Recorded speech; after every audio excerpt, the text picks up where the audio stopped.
This is a story about Ireland, and it's a story about an event that you've probably heard of, but might not know much about. It's usually called the Irish Potato Famine. In most history books, the Irish Potato Famine doesn't get a lot of attention. At most, it appears as a pretty simple story to explain Irish migration abroad. In the beginning, Irish people depended on the potato for food. Then there was a potato disease. Many Irish died, and others migrated abroad on what they called coffin ships to England, Scotland, Australia, and North America. But the story of the famine is a lot more complicated and a lot more disturbing than that. It was much less natural and much more artificial than you might think, and it all goes back to a man named Thomas Malthus. Malthus was a British economist, and in 1798, Malthus put forward an influential idea and a rather counterintuitive one. Malthus said that when food production increased, people were better off for a little. But that improvement led to an increase in population, which eventually caused societal problems. There were too many people and not enough food to go around. Poverty and famine were the natural results. Like animals, Malthus said, humans had a certain carrying capacity.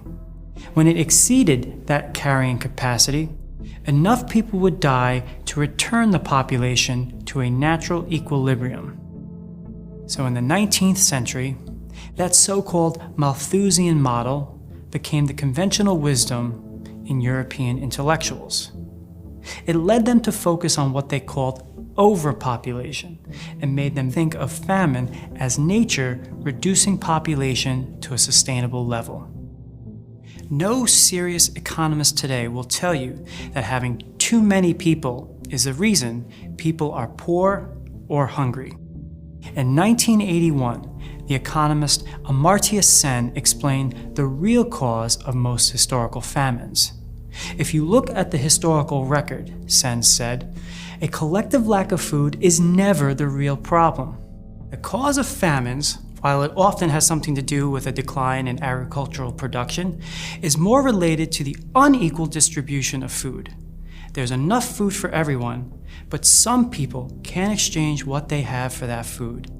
Sen found that famine is usually not the result of too little food, but of exploitation and unequal economic relations. Irish people were the other against whom the British could define themselves. They were viewed as lazy, barbaric, barely human. Ireland itself was run as a colony for the emerging class of British capitalists. While England was rapidly becoming the wealthiest country in the world, Ireland was kept incredibly poor. The population was almost entirely composed of peasants. The large majority of all houses were huts made of mud. And the land those peasants lived on was owned almost entirely by absentee English landlords who never visited Ireland and extracted exorbitant amounts in rent. Even the British government regarded these landlords with disdain, calling them, quote, the most oppressive species of tyrant that has ever lent assistance to the destruction of a country. So most Irish people were on a treadmill of extreme poverty. They were the most destitute people in all of Europe.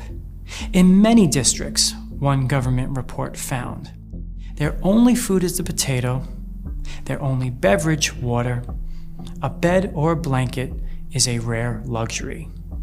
And that part about the potato is especially important. Ireland has a lot of fertile soil and a topography that is ideal for grazing cattle. But when the British came in and colonized Ireland, they systematically took that land and used it to produce beef for the domestic English market. And so the economically poor Irish turned to the potato, a versatile crop that could be grown in large numbers on bad soil.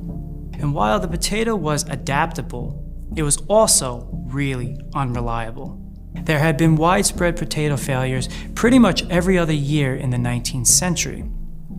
And in the 1840s, a new potato disease, originally from North America, arrived in Europe. Huge potato crop failures sprung up in northern France in Belgium, and in the Netherlands. But none of those places were as dependent on the potato as a source of food as was Ireland.